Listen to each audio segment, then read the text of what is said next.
I bet. All right, we're recording. All right, let me bring up the agenda.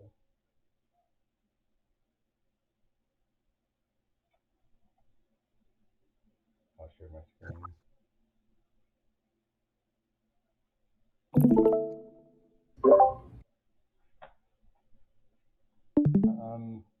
Before we get started, I was going to get a quick update on the testnet timeline.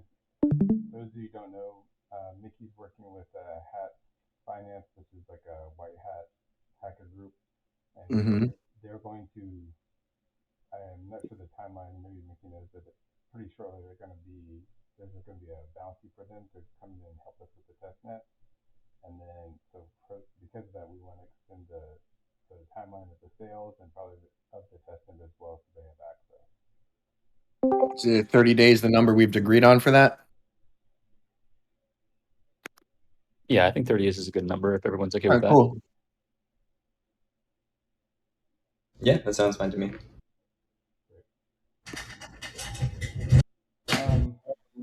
Onto the beta stuff. Dan, I'll just let you run with this. These are just some questions that I have on here. I don't know if you want to run through them or if you just want to jump into what you wrote here. What do you think the best approach is? Yeah, sure. I hope you don't mind. I just dropped my notes in here like a couple minutes ago. Yeah, I don't have a specific timeline.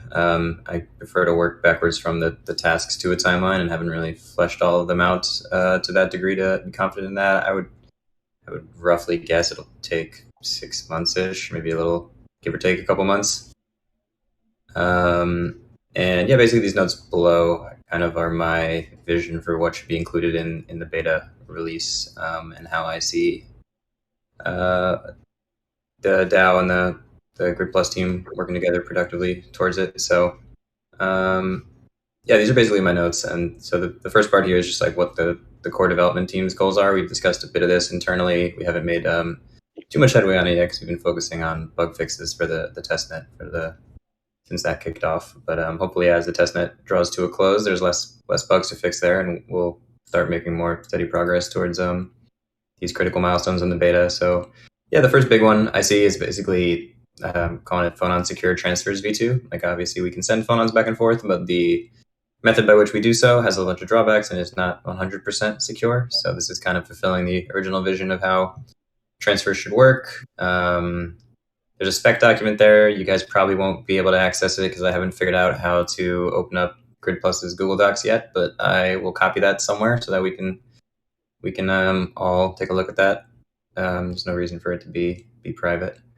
So yeah, I think that's the process I'd like to adopt going forwards for the beta. Is basically we've started producing spec documents for these like larger design goals, and we can share that with everyone, and then start using that to break down into tasks and hopefully get some more contributions from the open source community besides just the stuff the core dev team works on. So that's the first one. I think I just wanted to point out before I talk over the future development milestones that I think should be included in beta, that we're planning to make a bunch of open source improvements early on in this beta cycle to kind of make it easier for external contributors to get involved. We've got some Phonon card build tools that we're going to release. We just have to remove some licensing stuff to get out there. Been working on the docs. Like I mentioned, you're going to start sharing these specifications publicly so we can talk over the design and kind of spread knowledge of how the protocol works around the DAO and interested parties. Yeah, I'm going to try to carry some good issues for things that can be worked on independently outside of the core dev team. And yeah, ultimately move the possession of some of the core artifacts, split up our current repos into their component parts, and put the core protocol code in the hands of the DAO into probably into the GitHub organization. DAO's established once some of the issues around access control there are worked out. Yeah, I have to mention we also have another document that we need to share on how we plan on splitting that up. Oh yeah, we should share that too. We'll create some place to share all these docs we've been generating to discuss this dev process. This next list is just like all the stuff that has to happen on the card. The card is kind of treated as like a parallel development track, so it kind of just proceeds at its own pace alongside the client because they're just completely different environments. This is the big stuff we're working on the card. There's a big change going on that has been going on right now in the background for extended length APDUs. essentially allows you to send bigger messages back and forth to the card. Main benefit is you can send larger packets of phonons, and you can simplify development of features that don't have to send multiple messages now, but could just send one big message. We're updating the way that certificates work on the cards. It's going to make dealing with different certificates on cards much easier, and also lay the groundwork for the multi-manufacturer certificate world that we've all talked about. A bunch of bug fixes, things we've turned up during the testnet that need to be fixed on the cards. That'll take some significant work there. We're going to be making some updates to the remote client, just dealing with some of the stability issues we've had with the dropped connections there, and probably also implementing a peer-to-peer implementation, which would be pretty cool. And then I guess the other major development milestone that we'll probably work on a bit alongside the secure transfers at first, and then like focus on more heavily after that, is opening up the deposit and redeem API. So like, as anyone who's played with the testnet code knows, deposit and redeem are currently like inside of the client application, but ultimately there's a lot of drawbacks to that approach. So what I want to do is turn that functionality into basically an API that exists inside of like the Phonon UI, Phonon Manager, and allow for like third-party websites or other tools to run deposits and redeems. So I think this is a pretty great place for collaboration with open source contributors and the DAO developers to build stuff. There's like so many chains to build deposit and redemption logic for that it doesn't make a lot of sense for that to be within our small core team. So this would be a spot where I think DAO developers working on deposit and redeem independently and just interfacing with the tools we build would be a huge help. Yeah, and just to mention quickly, we're working on a redesign of the UI, just improve a lot of the usability issues that we learned about from the testnet, and implementing all those client changes that we need to support multiple CAs as we go. Yeah, thanks for scrolling that. And yeah, this is kind of how I see the major projects we could use help with from the DAO side. So kind of things that are either too big for us to do on our own or don't really make any sense for us to design by ourselves and should really be sided up on by the DAO with our feedback and help when it's needed.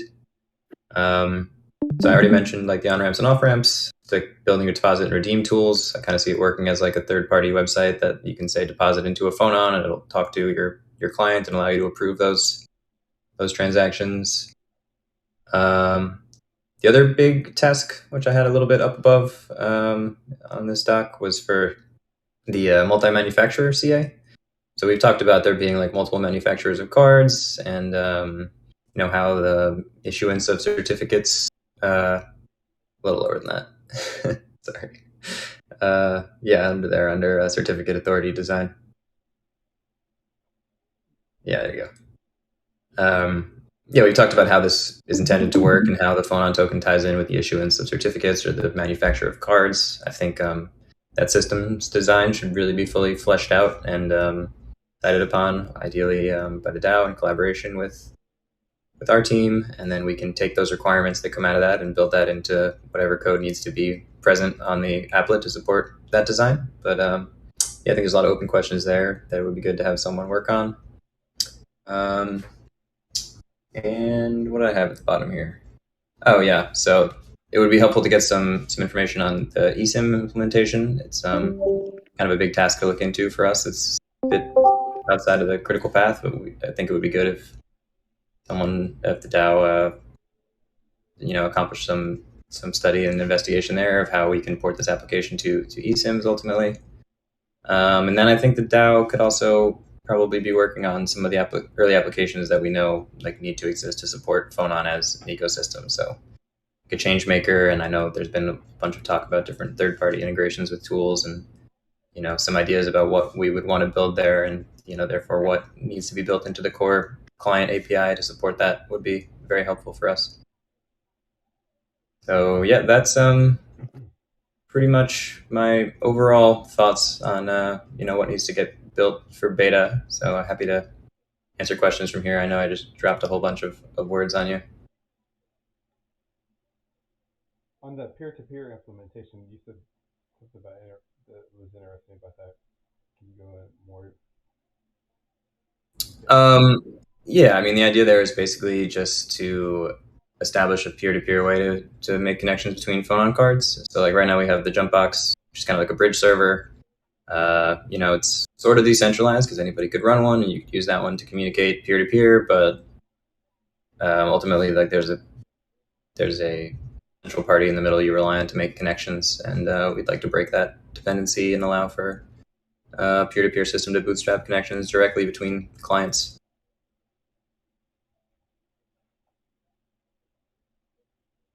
Okay.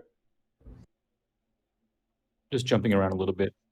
I did start the process for a feasibility study on eSIM. Recruited a person who it just seems like this is a bit over their head.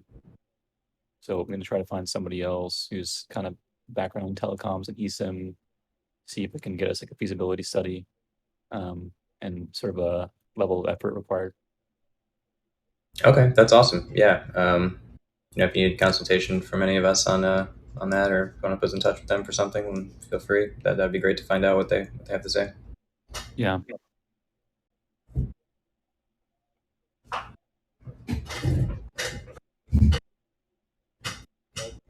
would say there's a lot of good information here. So assuming the testnet goes for another 30 days, and let's just say it ends November 1, you guys are continuing to build on this right now, right?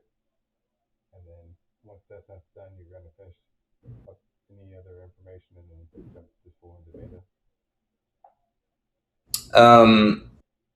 Yeah, I think we're going to start trying to develop on these beta tasks as soon as possible. I mean, this is kind of the critical path to get to a finished product. So, we'll work on testnet tasks that are critical or worth fixing. And if for any other time we have beyond that, we'll probably be spent driving towards the beta.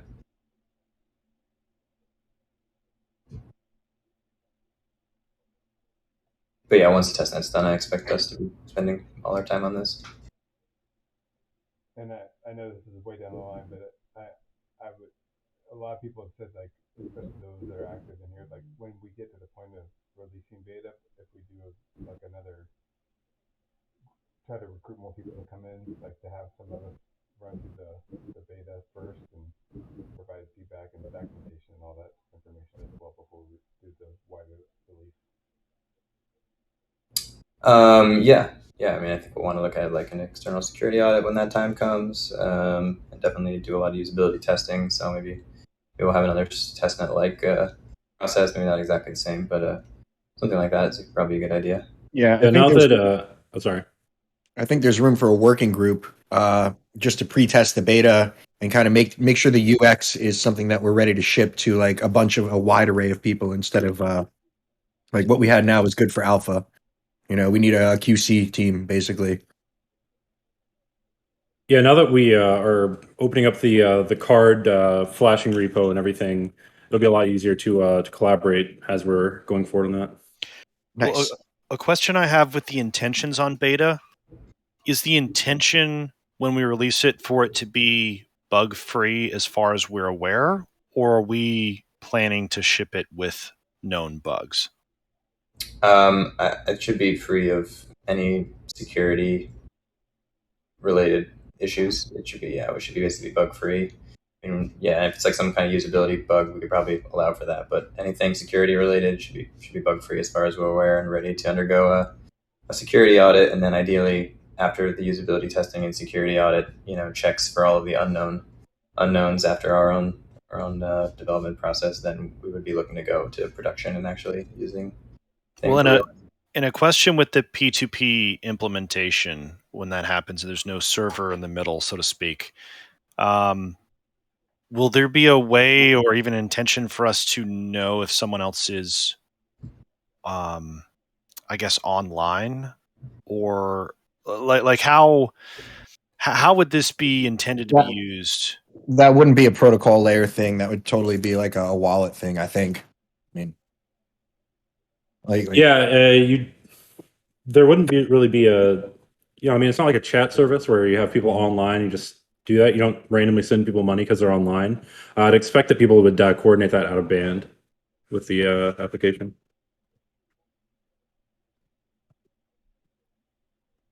Also, Synapse, consider that we are working on, well, Hinchy's working on a way to send phonons that don't have a receiver yet, like a slow send or something.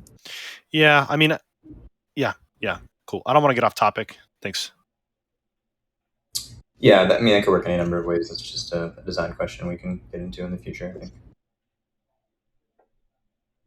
Weird question for Dan or Nate. What do you think is going to be the most fun thing to play with in the beta? Does it come with any dongles? The Lamborghini I buy after it takes off. Gonna activate your car's wings and fly away. For the Lambo. Pre-Lambo, I've never done mobile development before. If we can make progress on the eSIM thing, that'd be interesting. Yeah. Okay. I think just the secure transfer flow itself is probably going to be the most fun thing from my perspective. It's going to look a little bit different than it does in the testnet because it's going to perform like asset validation. There's going to be like an approval workflow. You'll see like exactly the assets you're going to receive. So I think that flow will look a little bit more solid. It's very technically interesting. So is there a possibility now that we could get a team together and before the beta is released or like kind of concurrent with it, we have like some kind of way to externally validate the contents of a phonon, like creating phonons through a single contract? Or would that be like, are the hooks not opened up for that until you guys have launched the beta? We really want to keep it chain agnostic. So creating phonons through a single contract would kind of break that. Not that you couldn't do it, but yeah, not as a protocol, not as something built into the protocol, but as a functionality that you could build out of the protocol, maybe, if I'm putting that the right way. Or it's like could we automate, could we have different ways to create phonons? I guess you said that that's part of the beta is having that open sourced. I mean, the card code is already open source. You can, I mean, the phonons are going to be generated on the cards no matter what. Mm-hmm. So after that happens, we can open it up. I put something in the what's it called, our forum, about how we could go around externally validating the phonons within the protocol that exists right now. That I think is interesting. Oh, nice. Why don't you post that? Oh, Just earlier today. Sick. The idea is just that you add on a certificate that somebody else signs the phonon descriptor and the public key, and then adds that to the phonon descriptor. So then the clients can verify against that certificate if they wish to. So then you have a third party that's kind of guaranteeing the assets on that phonon card or on that phonon. Well, side question from that now: if the DAO were to spin up their own form of token validation or phonon validation, would you guys be able to build that directly into the protocol? Like it wouldn't need to be part of the protocol; it'd just be part of the front end. Okay, cool. So it's just a UI thing, or like a yeah, it's not on the card. Two questions there because depending on the asset, like one thing is asset validation. Like if you're sending ETH back and forth from phonon to phonon, you're just checking against like the ETH blockchain that is a valid key on that network. So that's something we're going to be building into the transfer workflow in Secure Transfers v2. And then there's the idea of like having a smart contract or some other service that like attests to a phonon or is like a mint for a phonon or something else. Yeah. Not likely like a blockchain asset, but is another type of asset that requires a signature from a contract. You could probably implement something like that already using the extended schema data. It would just be like a client to that open deposit redeem API I've been talking about. You basically just have to put the right data into a phonon and then have it passed around and have some way to validate it off chain. So that should already work through this. But yeah, that would be something. If someone were interested in building it, they could just build it, and it should just hook in with the APIs we provide. I had a question about the cards. What will be different about the cards as well as the reader, if there's any difference there? In the beta, I don't think we're going to be changing the cards physically. It'll probably be the same exact card. We'll change the software. So we'll just make a bunch of updates to the application software to remove bugs and allow it to do extended length messages and perform all of the secure transfer commands in the new way. So just to make sure I understand, are the cards being flashed differently, or would we even be able to use our old cards? Would not be able to reuse. Yeah, the old cards are going to be obsoleted by the new transfer protocols, and it'll be incompatible, likely. Got it. Well, yes and no. But we'll basically be able to release for the Phonon build tools that we have for card flashing. So you'll be able to overwrite the cards that you already have with new software. The certificate will change. It won't be the testnet certificate. It'll be incompatible with testnet cards. But if everybody moves onto the new dev certificate, it won't be secure, but it'll be perfectly usable for development purposes. And everyone can switch over to that and use the cards on the new version once that's available. So if the readers are staying the same, are we planning on having a card-only test kit? Yes, I think we would like to start selling a card-only kit. It won't really be a testnet kit anymore once we release the new version. But once the testnet concludes, I think we'll probably start selling just plain pack of 2 cards without readers. It's much easier for us to fulfill that way. We can send it to our fulfillment provider, and I can stop heading to the post office every week. And yeah, we'll do that at some point. And this is a DAO question, but are we planning or not planning to have any kind of bounty for the beta test?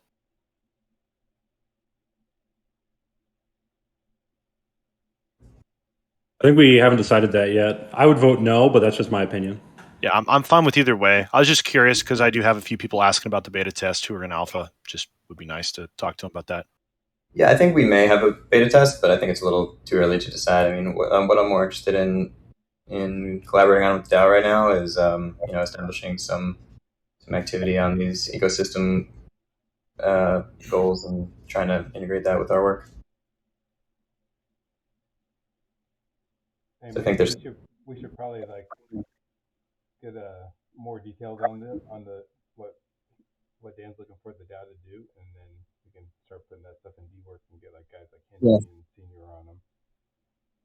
Yeah, especially the new implementations for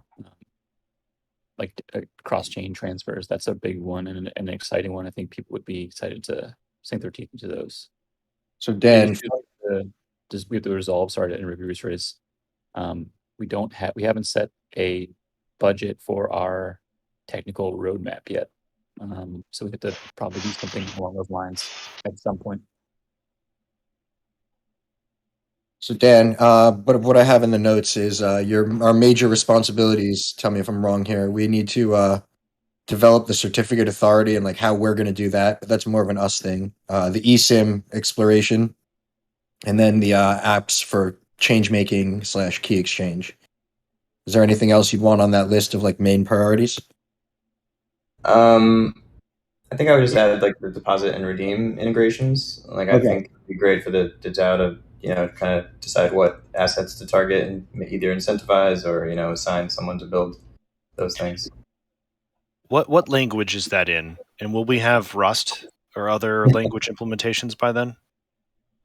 So ideally, we're still going to work on the API in concurrency with these efforts, right? But I think the API is going to pretty much look like a REST API.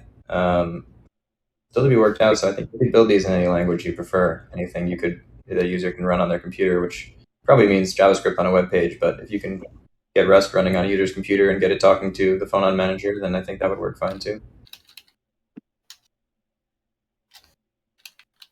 Currently, the internal libraries are in Go, so it's also going to be the easiest thing to target if you don't wish to talk over sockets or network or whatever. Yeah, I mean, we still have to basically design this on the client side, but I'm hoping to build it in a language agnostic way so that the integrations can be in whatever they want.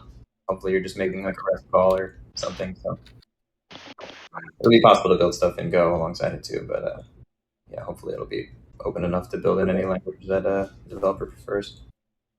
And we're all kind of on the same page. I think we're going to target like Cardano, SpankChain. Yeah, The Spank chain has got to be number one priority. Yeah, I agree. Just taking notes. Bruce, you got that down in the notes? I will be texting Amin.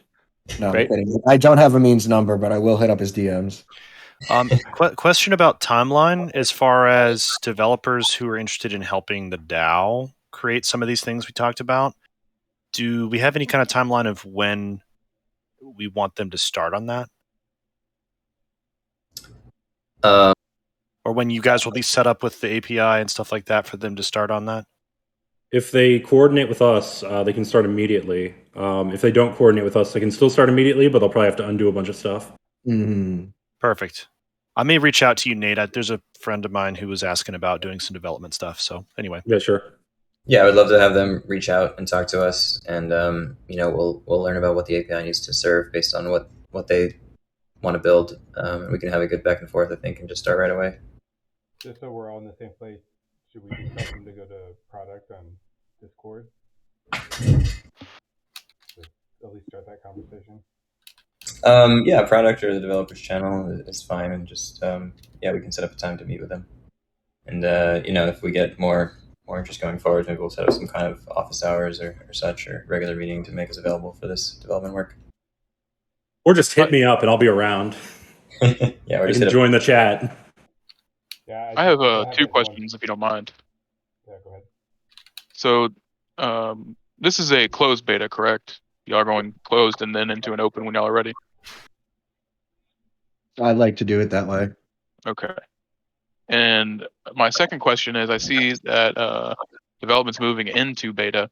I see that a goal is on ramps and off ramps. What can be expected as avenues of real world adaptation, application, or integration of the technology that y'all are developing here? Like what would the initial focus or pursuit be for y'all's initial rollout? At the moment, digital cash, transfers of crypto assets from person to person.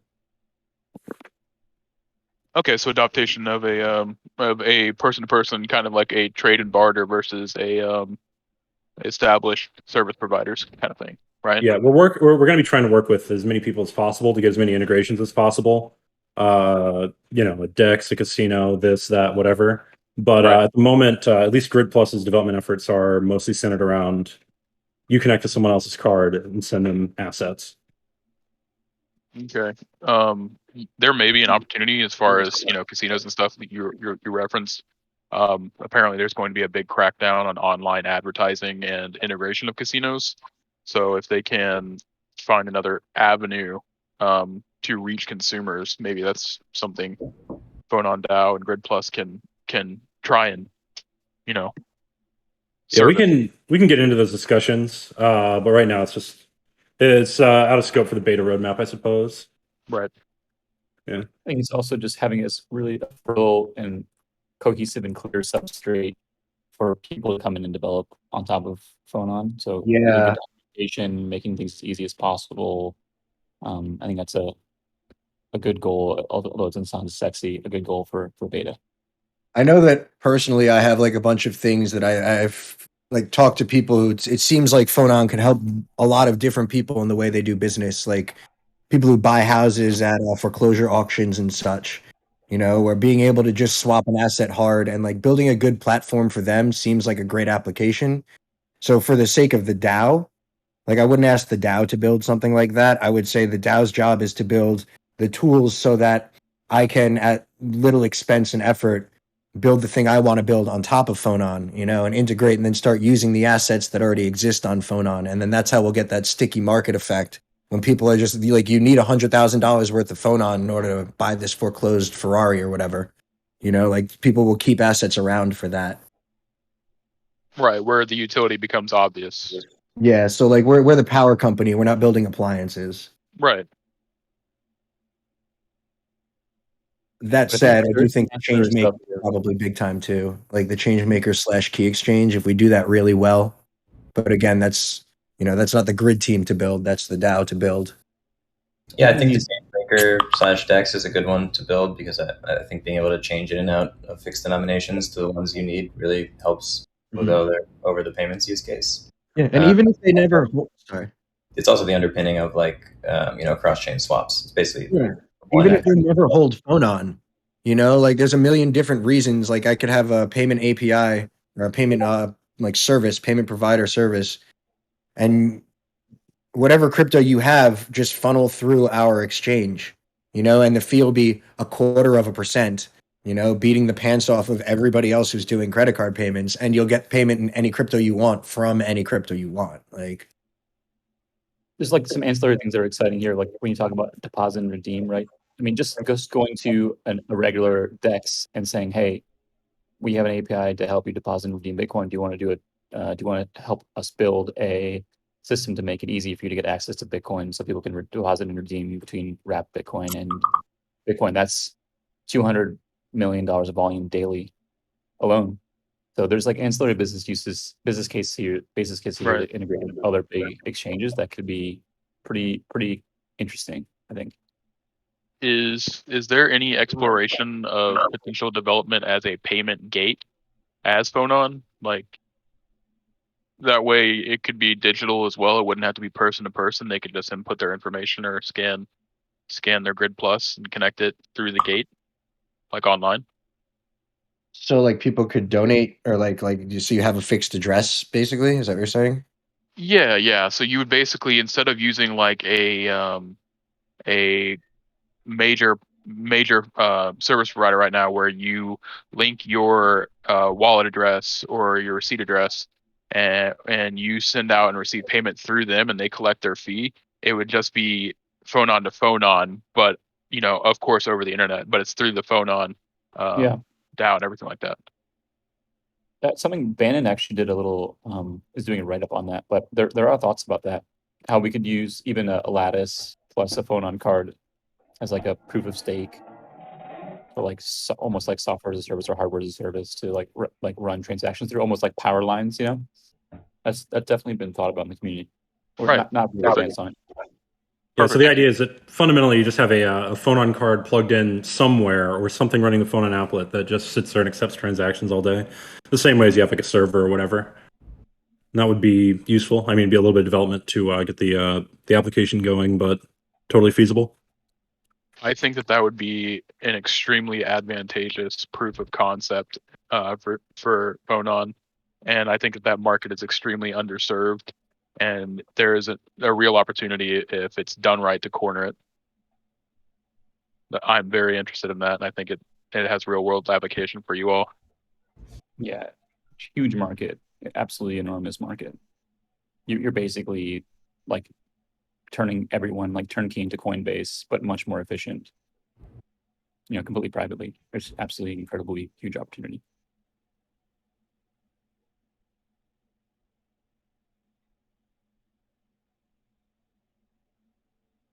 Which is why we're stoked about the beta.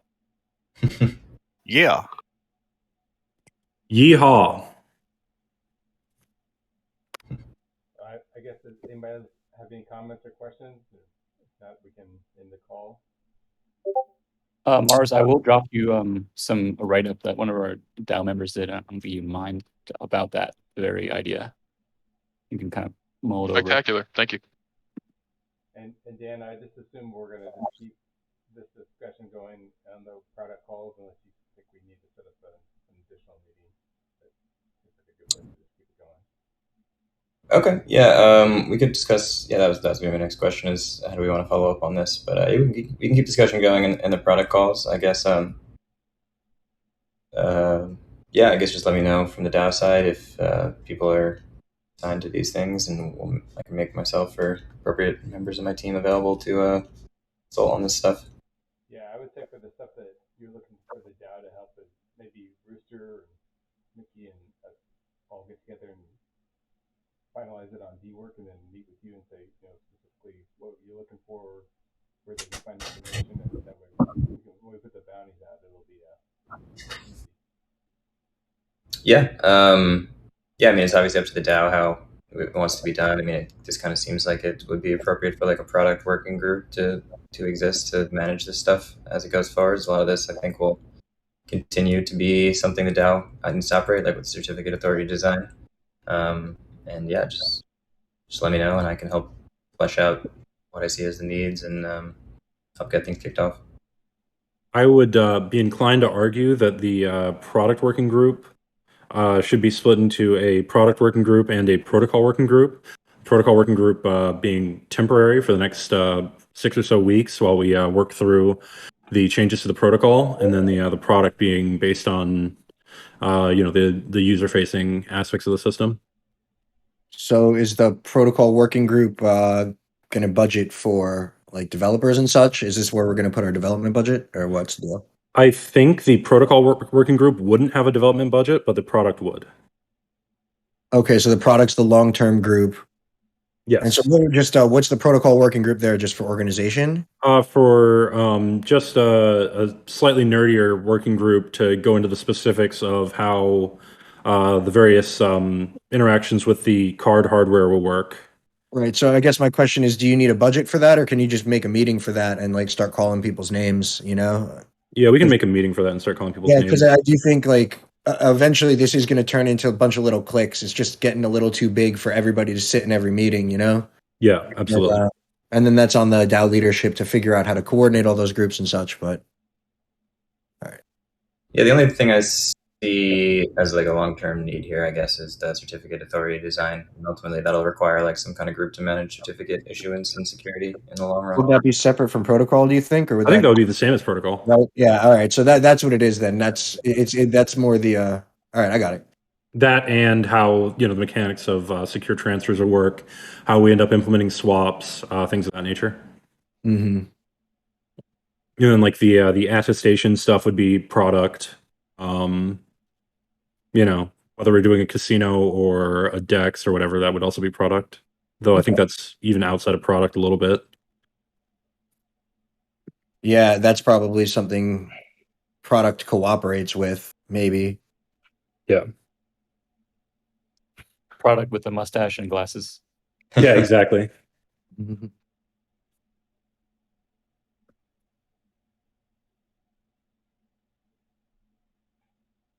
Okay. Anything else on that? Bruce, do you want to set up like a separate Discord channel for protocol? Just kind of separate things out, or? Sure. Yeah, I could do that. All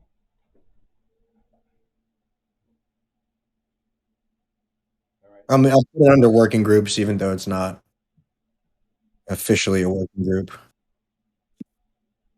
And that's not going to have a budget, right? That's not going to have tasks. That's just a discussion, kind of like Yeah, I think that's discussion, ideas, working through implementation and stuff.